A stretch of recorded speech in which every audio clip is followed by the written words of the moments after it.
विद्यार्थी मित्र, आपण अभ्यासत आहोत प्रकाशाचे परावर्तन म्हणजेच रिफ्लेक्शन ऑफ लाईट हा पाठ.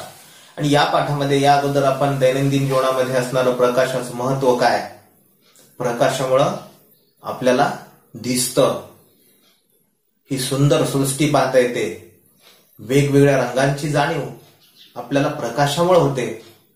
म्हणजे वस्तूवर प्रकाश किरण पडल्यानंतर ते प्रकाश किरण आपल्या डोळ्यामध्ये येतात आणि डोळ्यामध्ये नैसर्गिकपणे एक पडदा म्हणजे दृष्टीपटल याची योजना असते. दृष्टीपटलावर वस्तूची प्रतिमा तयार होते आणि आपण वस्तू पाहू शकतो आणि हे अगदी क्षणात होतं आणि आपल्याला वस्तू दिसते. या सगळ्यांवरून आपल्या काय लक्षात येतं की दिसण्यासाठी प्रकाशाची आवश्यकता असते. एखाद्या वस्तूवर प्रकाश पडावा लागतो त्यावेळेस आपल्याला वस्तू दिसते, अन्यथा आपल्याला दिसण्याची जाणीव होत नाही. मग प्रकाश कशाला म्हणतात याबद्दलही आपण जाणून घेतलं. म्हणजे आपल्याला ज्या भौतिक कारणामुळं दिसण्याची जाणीव होते किंवा दृष्टीची संवेदना निर्माण होते त्याला आपण प्रकाश म्हणतो. म्हणजे प्रकाश हे विद्युत चुंबकीय तरंग आहेत आणि प्रकाश ऊर्जेचं रूप सुद्धा आहे. प्रमुख प्रकाशाचा स्रोत सूर्य आहे. म्हणजे ज्या विद्युत चुंबकीय तरंगांमुळे आपल्याला दृश्यतेची संवेदना निर्माण होते त्या विद्युत चुंबकीय तरंगांनाच प्रकाश म्हणतात. किंवा आपल्याला ज्या भौतिक कारणांमुळे दिसण्याची जाणीव होते त्या कारणाला प्रकाश म्हणतात. आणि ते कारण म्हणजे मग हे विद्युत चुंबकीय तरंग, त्याला आपण प्रकाश म्हणतो. म्हणजे प्रकाशामुळे आपल्याला दिसतं. प्रकाश आपल्याला दिसतो का? नाही. प्रकाश हे विद्युत चुंबकीय तरंग आहेत. एखाद्या वस्तूवर प्रकाश किरण पडल्यानंतर वस्तूची प्रतिमा कशी तयार होते आणि त्यामध्ये हे प्रकाशाचं परावर्तन कसं काम करतं याबद्दल आपल्याला अभ्यासायचंय. याच्यासाठी एक छोटी कृती करून पहा म्हटलेली आपल्याला. एक बॅटरी, त्याचबरोबर एक आरसा अडकवण्याचं स्टँड, एक काळा कागद, एक पांढरा कागद आणि एक ड्रॉइंग बोर्ड एवढे साहित्य लागणार आहे. आणि ह्या आकृतीत दाखवल्याप्रमाणे या सगळ्यांची योजना करायची. आणि जोडल्यानंतर पांढरा कागद सुरुवातीला त्या ड्रॉइंग बोर्डवर अगोदर फिट करायचा, घट्ट बसवायचा, वाटल्यास त्याला टाचण्या वगैरे टोचून. प्रयोगशाळेमध्ये असा ड्रॉइंग बोर्ड असतो. आणि कंगवा, त्या कंगव्याच्या मधोमध हा कंगवा आहे, ह्या कंगव्याच्या इकडच्या पूर्ण भागाला काळा कागद चिकटवायचा. आणि काळा कागद चिकटवल्यानंतर हा मधला भाग मात्र सोडून द्यायचा. पूर्ण काळा कागद ह्या आकृतीत दाखवल्याप्रमाणे चिकटवा आणि कंगवा पांढऱ्या कागदावर असा लंबरूप धरायचा. असा लंबरूप धरल्यानंतर इकडच्या बाजूला ही अशी बॅटरीचा प्रकाश या अशा प्रकारे आकृतीत दाखवल्याप्रमाणे त्या बॅटरीचा प्रकाश असा या कंगव्यावर टाकायचा. आणि कंगव्यावर प्रकाश पडल्यानंतर आरसा कुठे ठेवायचा? इकडून ठेवायचा, इकडच्या बाजूला. कंगव्याच्या इकडच्या बाजूला आरसा ठेवायचा. म्हणजे काय होईल, बरोबर हा काळा कागद काय करेल, फक्त जिथं मोकळी जागा ठेवलेली आपण त्या मोकळ्या जागेतूनच प्रकाश पलीकडे जाईल. हे काळ्या कागदाचं काम. आणि हा मोकळा भाग आहे, या मोकळ्या भागातून प्रकाश पलीकडे गेल्यानंतर पलीकडे कुठं पडेल? आरशावर पडेल. आणि आरशावर पडल्यानंतर प्रकाशाचं काय होईल? आपण सुद्धा आता हा प्रयोग करण्यासाठी आपल्याला ड्रॉइंग बोर्ड किंवा टेबल सुद्धा चालतो, टेबलावर देखील घट्ट बसवला कागद, पण हे ठेवताना मात्र व्यवस्थित हा बॅटरीची योजना, पलीकडून आरसा ठेवणं हे जरा आणि हा कंगवा असा लंबरूप पाहिजे त्या कागदावर ठेवलेला. या पद्धतीनं जर केलं तर आपल्याला तिथून आरशावरून येणारे प्रकाश किरण ते कुठं जातात? मग आरशावर आदळतील, इकडून सोडलेले प्रकाश किरण आरशावर आदळतील आणि आरशावर आदळून ते प्रकाश किरण परत फिरतील. आणि परत फिरल्यानंतर ते वेगवेगळ्या दिशांना जातील या आकृतीत दाखवल्याप्रमाणे. आणि मग हे नेमकं कसं होतं? याच्यामध्ये प्रकाशाचं परावर्तन आहे. हाच प्रयोग बॅटरीची गरज नाही किंवा पांढऱ्या कागदाची गरज नाही, नुसता आरसा असल्यानंतर तुम्ही हा प्रयोग करू शकता. काहीच नाही, पुस्तकात सांगितलंय हे, पण यापेक्षा आपल्याला वेगळ्या पद्धतीनं, सोप्या पद्धतीनं सुद्धा प्रकाशाचं परावर्तन पडताळून पाहता येईल.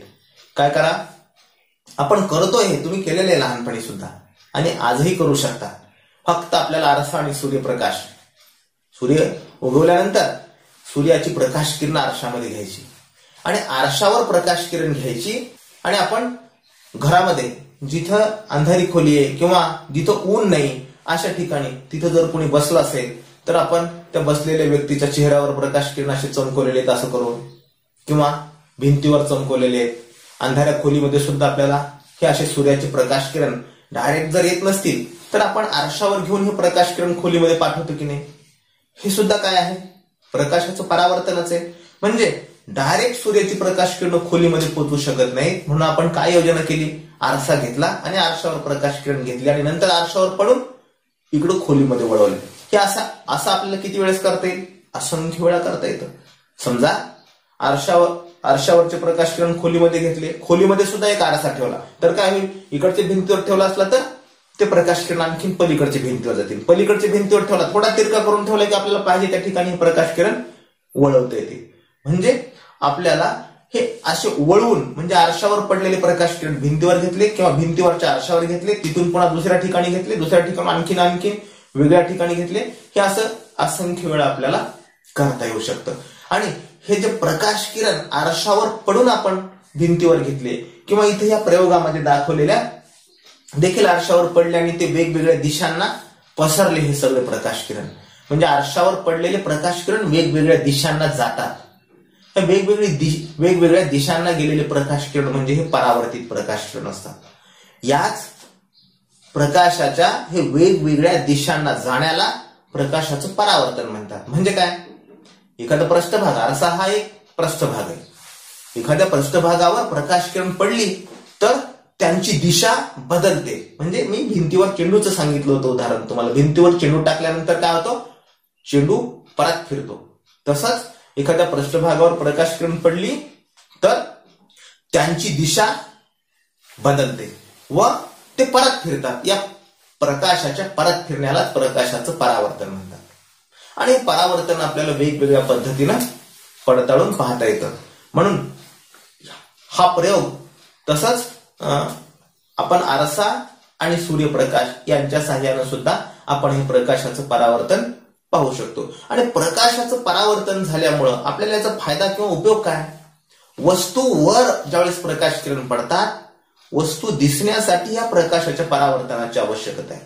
आता इथं परावर्तन होते म्हणजे आरशावर पडणारे प्रकाश किरण परत फिरतात आणि या परत फिरणाऱ्या प्रकाश किरणांना प्रकाशाचं परावर्तन म्हणतात. ज्यावेळेस वस्तूवर प्रकाश किरण पडतात त्यावेळेस वस्तूवरून ते परत फिरतात आणि ते कुठे जातात, आपल्या डोळ्यामध्ये जातात. मध्ये गेले म्हणजे काय झालं, ते पलीकडे गेले, डोळ्यातून मध्ये गेले म्हणजे तिथं प्रकाशाचं पारेषण होतं. म्हणजे पारपटल हा पडदा कसा आहे, पारदर्शक आहे. पारदर्शक म्हणजे कसा, पलीकडचं दिसणारा. आपण एखादा आरशामधून पलीकडचं दिसतं का, नाही दिसत. आरसा कसा असतो, अपारदर्शक आहे. आपण आरशाच्या ऐवजी जिथं काच ठेवला असता तर काय झालं असतं बरं, झालं असतं का प्रकाशाचं परावर्तन, नसतं झालं. काय झालं असतं, प्रकाश त्या काचेतून पलीकडे गेला असता. आरशाच्या जागी काच जर ठेवला असता तर पलीकडे गेला असता, फिरला असता का परत, फिरला नसता. मग प्रकाशाचं परावर्तन झालं असतं का, नसतं झालं प्रकाशाचं परावर्तन. म्हणजे प्रकाशाचं परावर्तन होण्यासाठी पृष्ठभाग कसा असावा लागतो हे पण महत्वाचं आहे. नुसतं एखाद्या पृष्ठभागावर प्रकाश किरण पडली की ती परत फिरतात का, नाही. एखादा म्हणजे कसला, आपण अगदी तंतोतंत बरोबर जर सांगायचं असेल तर एखाद्या अपारदर्शक पृष्ठभागावर प्रकाश किरण पडले असता ते परत फिरतात. या प्रकाशाच्या परत फिरण्यालाच प्रकाशाचे परावर्तन म्हणतात. म्हणजे पृष्ठभाग कसा असायला पाहिजे, पारदर्शक असायला पाहिजे. पारदर्शक पृष्ठभाग असल्यानंतर प्रकाशाचं पारेषण होतं. पारेषण म्हणजे तो प्रकाश तसाच पलीकडे निघून जातो.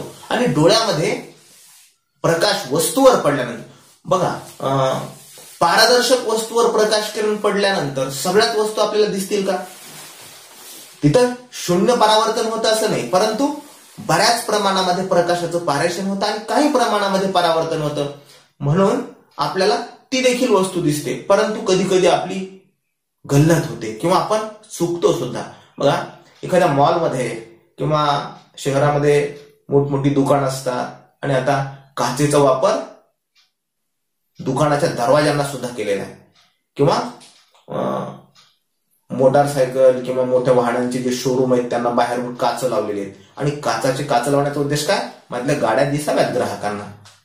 आणि आपल्याला हे सगळ्या काचेच्याच भिंती असल्या आणि दरवाजा, तिथं काचेचाच दरवाजा आहे, आपल्या लक्षातच येत नाही तिथं दरवाजा आहे की नाही, कारण आणि काय येत नाही. मग त्या दरवाजाच्या बाजूला अशा काळ्या पट्ट्या लावलेल्या असतात, त्याच्यावरून आपल्या लक्षात यावं यासाठी.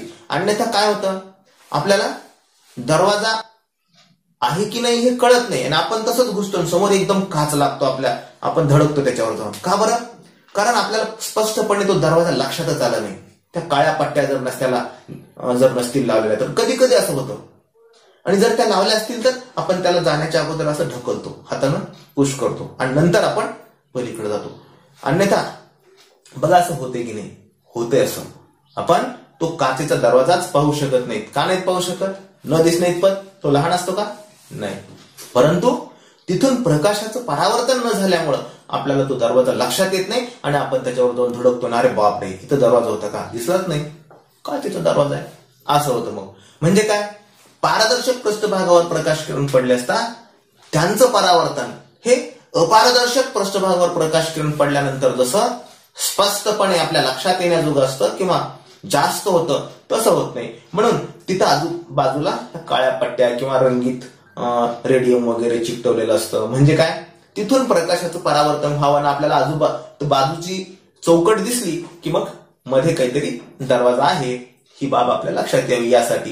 म्हणून अपारदर्शक पृष्ठभागावर प्रकाश किरण पडले असतात ते परत फिरतात, या प्रकाशाच्या परत फिरण्यालाच प्रकाशाचे परावर्तन म्हणतात. आता ज्यावेळेस हे आरशावर पडतात प्रकाश किरण, आता पडणारे प्रकाश किरण म्हणजे काय, त्याला काय म्हणायचं, एखाद्या पृष्ठभागावर किंवा आता आरशावर पडणारे आरशावर पडणारे प्रकाश किरण. आता उदाहरणार्थ हा एक आरसा आहे असं गृहीत धरू आपण, PQ हा आरसा आहे आणि हा आरशाचा विलेपित भाग आहे, इकडचा भाग हा विलेपित भाग आहे, हा आरशाचा विलेपित भाग आहे आणि इकडचा पृष्ठभाग हा चकचकीत भाग आहे. आणि हे आरशावर पडणारे प्रकाश किरण आहे, AO हा एक किरण आहे, हा आरशावर पडणारा प्रकाश किरण आहे. या आरशावर पडणाऱ्या प्रकाश किरणाला कसला किरण म्हणतात, आपाती किरण म्हणतात. हा आरशावर पडणारा प्रकाश किरण म्हणजे आपाती किरण असतो. तर इथं पडल्यानंतर आता कोणत्या बिंदूवर पडला, O बिंदूवर पडला. मग ज्या बिंदूवर हा प्रकाश किरण पडला त्या बिंदूला आपातन बिंदू म्हणतात. ज्या बिंदूवर हे प्रकाश किरण पडतात तो बिंदू म्हणजे आपातन बिंदू. आणि ज्या बिंदूवर प्रकाश किरण पडून ते परत फिरतात, ते परत फिरणाऱ्या प्रकाश किरणांना कसले किरण म्हणतात, परावर्तित किरण म्हणतात.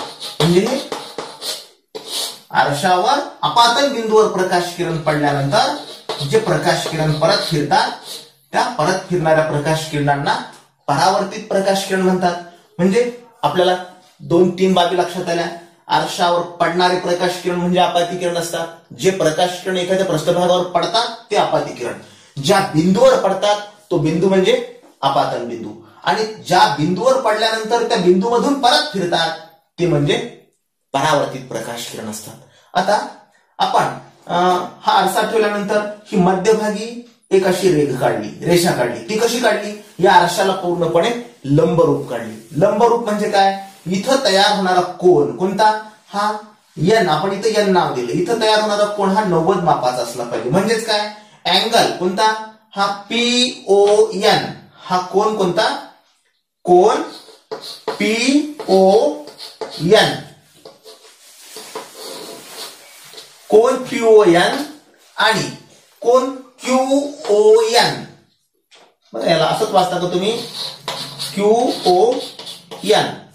या दोन कोणांची माप कशी असतील, सारखी असतील. म्हणजे हा पण 90 अंश आणि हा पण 90 अंश. अशा पद्धतीनं इथं ही रेख काढली आणि ही जी रेषा आहे या रेषेला अभिलंब म्हणतात. म्हणजे आणखीन एक संकल्पना आपल्या लक्षात आली, काय, आरशावर पडणारे प्रकाश किरण आपाती किरण पडल्यानंतर ज्या बिंदूवर पडतात तो आपातन बिंदू, ज्या बिंदूवर पडून ते परत फिरतात ते परावर्तित प्रकाश किरण आणि आरशाला लंबरूप आपण जी रेषा काढली त्या रेषेला अभिलंब म्हणतात किंवा हिला काय म्हणतात, स्तंभिका सुद्धा म्हणतात. अभिलंब किंवा स्तंभिका म्हणतात. ह्या काही प्रकाशाच्या परावर्तनासाठी आपल्याला आवश्यक असणाऱ्या संज्ञा आहेत. आता नेमकं प्रकाशाचं परावर्तन कसं होतं आणि हे असंच का होतं, हा एक नियम आहे. हे नियम आपल्याला प्रकाशाच्या परावर्तनाचे नियम अभ्यासायचे, ते नंतर अभ्यास.